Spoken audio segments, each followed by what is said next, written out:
Hello, MGTOW. Hello, men. This is Howard Dare. Thanks for stopping by. So, I want to talk about treating women badly and why it's important. First, let me say thank you to everybody who's been stopping by, liking, sharing, commenting, subscribing, even donating, especially donating. I really appreciate it. And if you haven't already, please go ahead, click the subscribe button, click the bell symbol next to it, and accept the email notifications. It'll help me grow my channel, and I would really appreciate it. Now, let me talk about treating women badly and why it's important. Now, some of you guys are probably hearing this and thinking, oh my God, what a chauvinistic, misogynistic pig, right? He's actually saying treat women badly on purpose. And that's right, I am. Because here's the thing, I don't know if you've noticed, okay, but the better you treat women, the more you give them, the easier you make things for them, the worse they treat men, the more resentful they become, and the less they want to become mothers. And I'm sorry, women are ideally suited to be mothers, okay? You may think, the women hearing this might be like, well, that's unfair. I don't want to be a female. I don't want to have this burden. It's like, well, that's the way it is. Okay, so there's no social remedy for biology. And that's really what the whole that's a huge part of what feminism is about. The women resent the biological disadvantage that nature has given them, and they want social adjustments to it. And that's what we've been doing. Affirmative action, right? Like give the job to the less qualified person because we feel sorry for them. It's like, oh, that's a great business model. It's not. It stinks, okay? And you're guaranteed to go out of business because now you're in the business of including others rather than making a profit. So this is, I don't see how you can deny this, okay? These are the most entitled, privileged women in the history of the world. And population growth rates are at their lowest. Resentment for men is at its highest. You want to know how you can tell if a population is in trouble? And I don't just mean people, I just mean, any life form. And I mean serious biological trouble. It'll show up in the men first. It really will. The male sexual reproduction is the canary in the coal mine. It really is. And when you're attacking a population, like an insect population, that's what you go after because it's the most sensitive, the male sexual reproductive aspect of the species. And you do this through, hormones and adjusting their environment. You don't just try to take them out. It doesn't work. So the very techniques and practices and strategies that you would use to take out an insect population seem to be the exact things that are going on to the human population. It's frightening. It really is.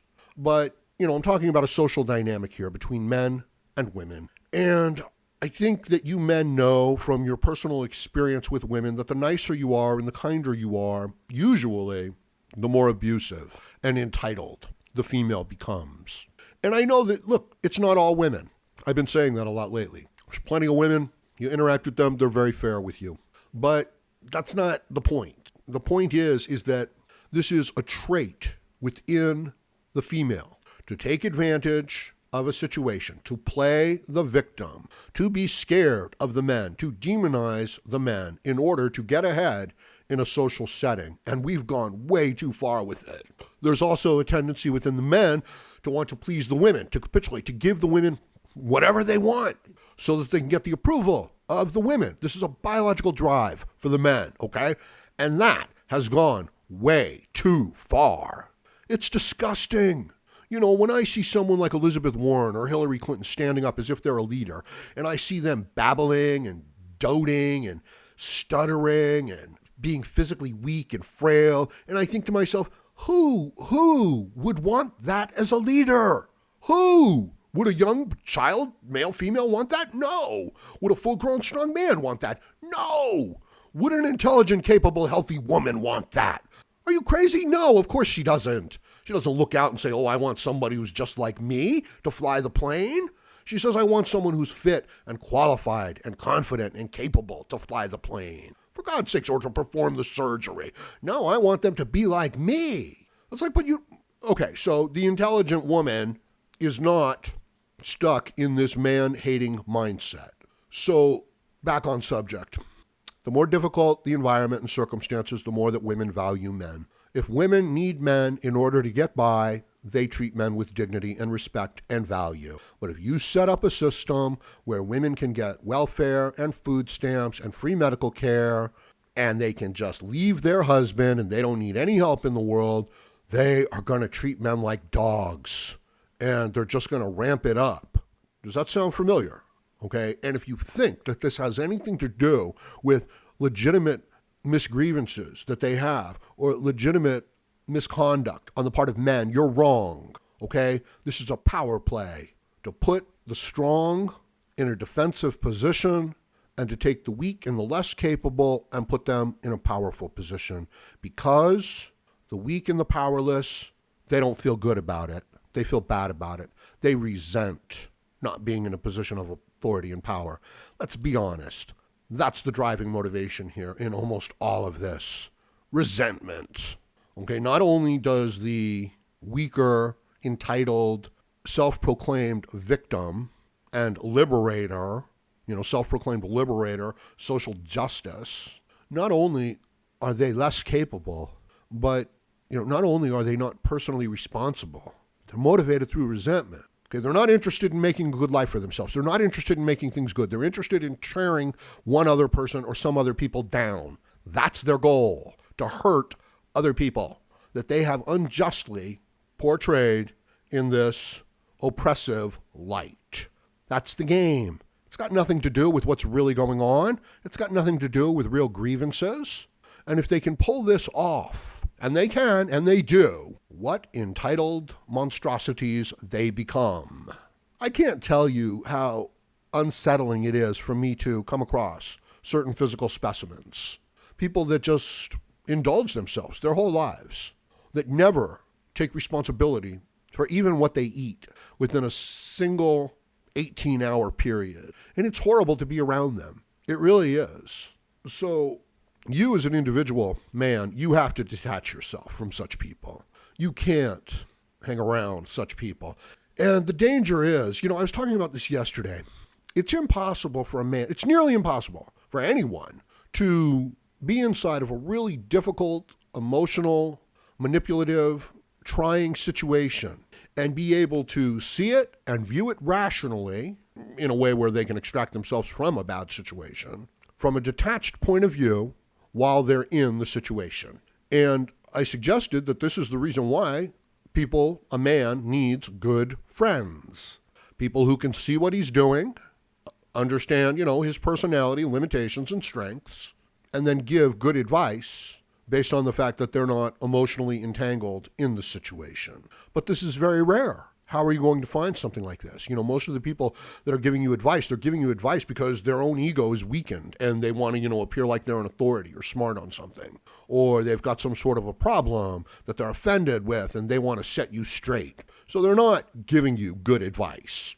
They're not trying to help you. They're trying to get one over on you, to build themselves up and to knock you down.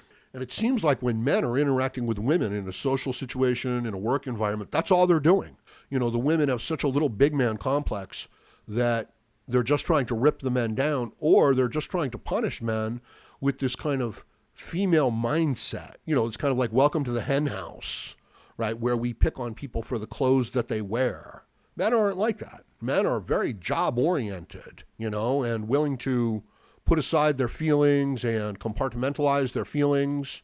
And this is an evolutionary adaptation, because if you're out there in the wild and suddenly, you get really scared, maybe a wild animal or something like that, you're not allowed to remain panicked as a man. You have to, whatever it is you experience, whatever fear or excitement you experience, you have to be able to say, okay, there it is, and now I have to put it aside and continue on with the hunt.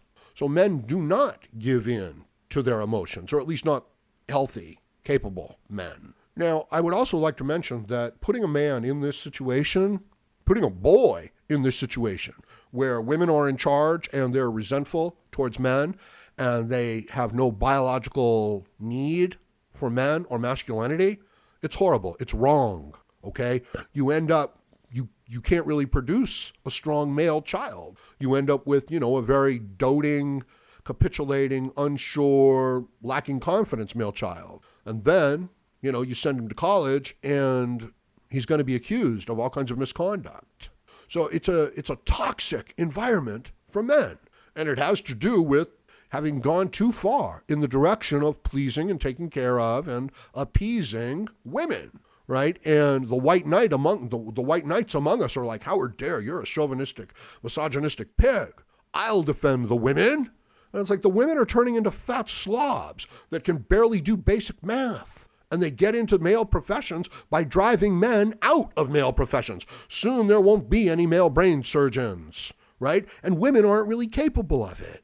Soon there will be no men as high-level engineers, okay? And, you won't have any, okay? Because the women just aren't capable of going up at that level and competing at the level that they need to compete at. Now, there's another thing. Look at the cultures that don't hold their women up on this high level, They're still reproducing. They're still having children. So I just want you guys to be aware of these dynamics and variables at play in your life. And I want you to be able to have a little detachment from the situation and see, I'm in a suck situation, and the best that I can hope for in this situation is to get out of the situation. So when you see that, you don't have to beat yourself up. You don't have to feel bad about not making the great progress, because you're not going to make great progress at a job where a woman's in charge. It's just not going to happen. You're not going to make progress as a hardworking, virtuous, truthful man. You're not. Not if you're trying to work with, women and a victim class of people. You're not going to get ahead. They're not going to promote you no matter what you do, no matter what your results are. And they're going to find fault with you no matter what you do, no matter what your faults are. And no matter how much you apologize, you're not going to be able to get out of the situation because they're not attacking you for a legitimate reason. Now, if you recognize that, there's no reason to feel bad about the results on this. Men have done a great job for Western civilization. They have empowered women as they have never been empowered throughout history. And the human greed and weaknesses within people are manifesting now throughout all of our institutions. Character is destiny. Necessity forges strong character through the obstacles of the environment. And men overcome those obstacles. Mathematics, architecture, science. Women don't. People who think of themselves as victims and want to be taken care of, they don't overcome anything. So what are you building? What kind of a future are you building? Who are you supporting? It's the same thing. You want to make a female brain surgeon. She wants to quit by the time she's 35. She wants to go and have children, and this is understandable. So why are you building her up? Why are you giving her, the scholarship when she's just going to quit? Whereas the man is going to practice for himself and revolutionize the field. It's possible. It's very possible that he's going to do that. It's very likely that he's going to do that. So we are very misguided. We are looking at things from the wrong point of view. And as a man, I want you to at least see clearly, recognize the situation, extract yourself from the exploitive situation that you're never going to win, and then get yourself on course, for a winning strategy in life. So I'm going to leave it at that for now. Let me know what you think about this in the comments section below. Please like, share, comment, subscribe, donate, and join me again, Howard Dare, as I plan to have more content for you. Thank you, MGTOW.